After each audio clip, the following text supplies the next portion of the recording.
même si nous sommes actuellement en train de calculer, même si nous sommes dans l'incertitude de l'avenir du Cameroun par rapport à l'âge de Paul Biya, même si beaucoup de choses nous divisent, nous devons toujours regarder ce qui se passe à côté de nous et qui peut aussi nous arriver.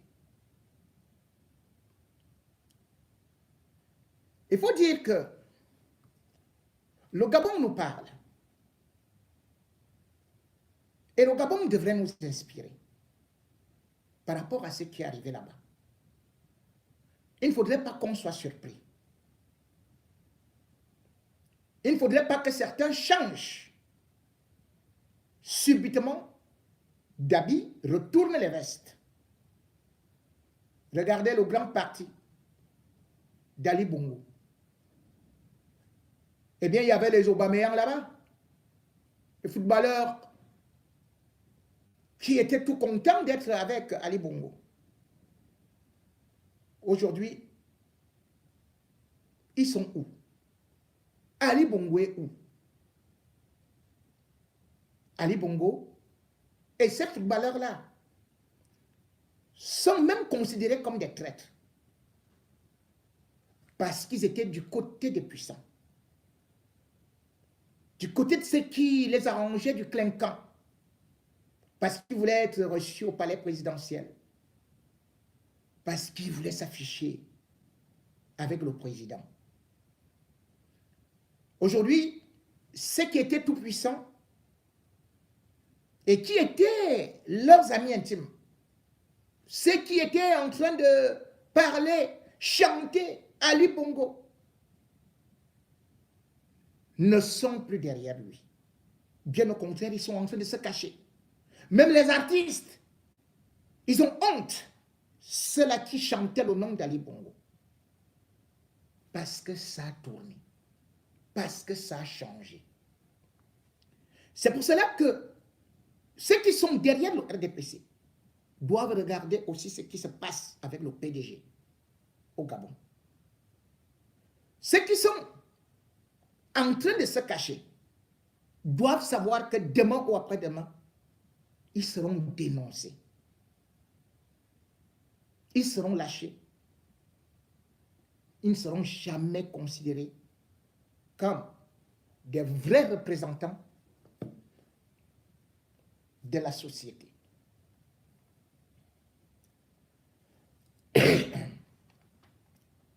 Excusez-moi. Ali Bongo, donc, aujourd'hui, ne reçoit plus les louanges. Ali Bongo a passé le temps, comme le régime de Yaoundé, à ne faire que des grandes annonces. Et rien n'a été réalisé. Le Gabon s'est retrouvé appauvri parce que Ali Bongo venait acheter des maisons ici. Son compte bancaire à Monaco avait plus de 34 millions d'euros, sans pour autant oublier qu'il a acheté des grandes maisons, des palaces qui aujourd'hui sont presque tous en train d'être saisis par la justice française. Ali Bongo, après avoir été renversé, se rend donc compte qu'il n'est qu'un simple être humain, qu'il est aussi justifiable et injusticiable, et qu'il peut avoir faim. Vous pouvez imaginer qu'Ali Bongo ait faim? Oui. Ali Bongo, aujourd'hui, n'a plus les moyens. Pourquoi? Parce que ses comptes ont été gelés. À l'étranger, il ne peut plus rien. Au Gabon, c'est presque terminé. Et qu'est-ce qu'on voit? L'échec qu'il a signé Lui qui vient d'être chef d'État, les chèques sont déjà rejetés. Est-ce que vous savez que Ali Bongo, qui est dans son palais aujourd'hui, risque d'être dans le noir? Ah oui! Parce que depuis 3 mois exactement, Ali Bongo ne parvient pas à payer ses factures d'électricité. Ah oui, Ali Bongo ne peut plus payer ses factures d'électricité. Puisque ses comptes ont été gelés. Et qu'il ne peut pas bouger. On lui avait pourtant dit qu'il y avait un jet privé qui l'attendait pour aller se soigner ailleurs. Mais lui, il a dit, je ne partirai pas sans mes enfants, sans mon épouse. Il a voulu jouer au héros parce que sachant que cela avait aussi les clés de beaucoup de coffres forts. Autant fort. Et avec l'argent du pétrole, Ali Bongo a donc accumulé des richesses incroyables. Des voitures de toutes sortes. Pendant ce temps, le peuple gabonais, 39,9% de la population d'un petit pays était plongée dans la pauvreté.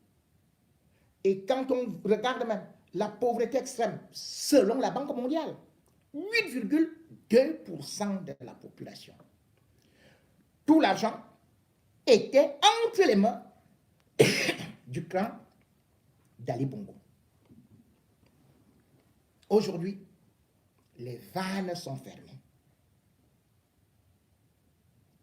Ali Bongo a affamé le peuple gabonais. Ali Bongo a plongé le peuple dans l'obscurité. Aujourd'hui, c'est lui qui est enfermé dans sa maison avec des militaires qui contrôlent tout. Ali Bongo n'a même plus droit au téléphone. Ah oui! Ali Bongo ne peut plus appeler personne. Dès qu'il a fini de faire la mec, faites du bruit, faites. C'est fini. Vous voyez comment quelqu'un finit comme la bougie? En 2 jours, au Gabon, alors qu'on disait que les caisses étaient vides, qu'est-ce qu'on a pu récupérer? Chez Ali Bongo, ou bien chez ses proches. Rien que son épouse Sylvia, selon Libération. On a trouvé dans l'une de ses maisons 200 milliards. 200 milliards de francs CFA.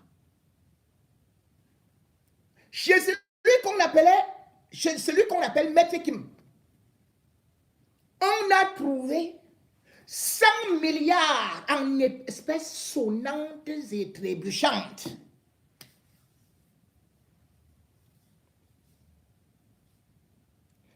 Maître Kim, c'était l'aide de camp, je crois, de Sylvia. Celui qu'on appelle Abdoul Osseni,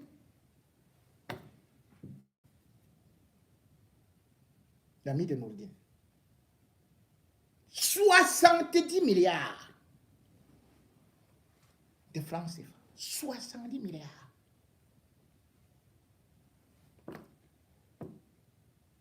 Celui qui était Jessie Ella Ekoga, ancien porte-parole, excusez-moi, de la présidence, on a trouvé chez lui 7 milliards.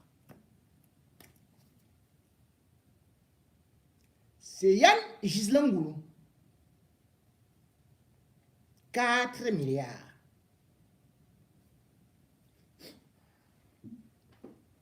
« 4 milliards. Ce n'est pas 4 millions. 4 milliards. Chez Mohamed Aliou Saliou, 75 milliards.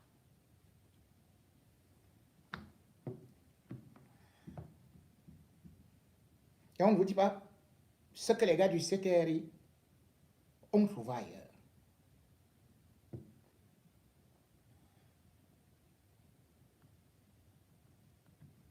Ça fait donc au Bamou près de 500 milliards. Rien que des proches d'un chef d'État.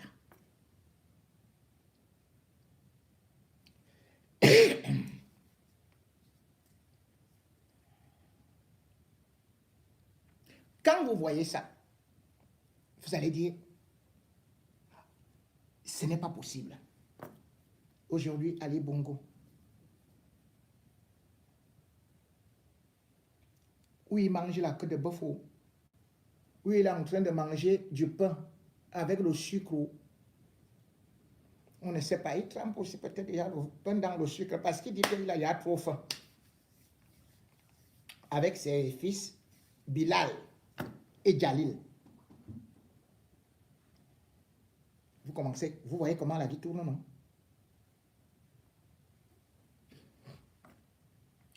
Quand on regarde donc ce qui se passe au Gabon aujourd'hui, on se rend compte que les dirigeants africains, et surtout ceux de l'Afrique francophone, sont terriblement méchants. Et c'est la même chose qu'on trouve au Cameroun. Chaque ministre, vous allez entendre, oh yo, on a trouvé des milliards à tel ou tel endroit. Oh yo, l'autre a ceci. L'autre, on a découvert des milliards dans sa maison. Oh, on a volé à tel ou tel endroit. Excusez-moi, je tousse un peu trop. Résultat, lorsque ce qui est arrivé au Gabon arrivera au Cameroun, vous serez surpris de voir des liasses de milliards. Vous serez surpris de constater que tous nos ministres qui vous disent là qu'il n'y a pas de l'argent pour ramasser les poubelles, qui vous disent là qu'il n'y a pas de l'argent pour donner de l'eau aux Camerounais, ni de l'électricité,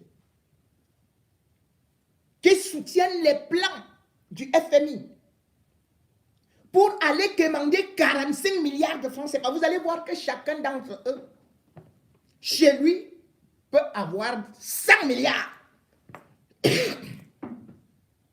C'est le cas du grand ministre Mbondayolo, dont vous avez entendu que chez lui, on a volé entre 2 et 4 milliards. Un gros scandale qui devrait faire que normalement aujourd'hui, le consupé, la NIF, puisse déjà l'interpeller, lui demander des explications de la provenance de cet argent. Pourquoi la police camerounaise ne bouge pas? Pourquoi aucun procureur n'engage des poursuites?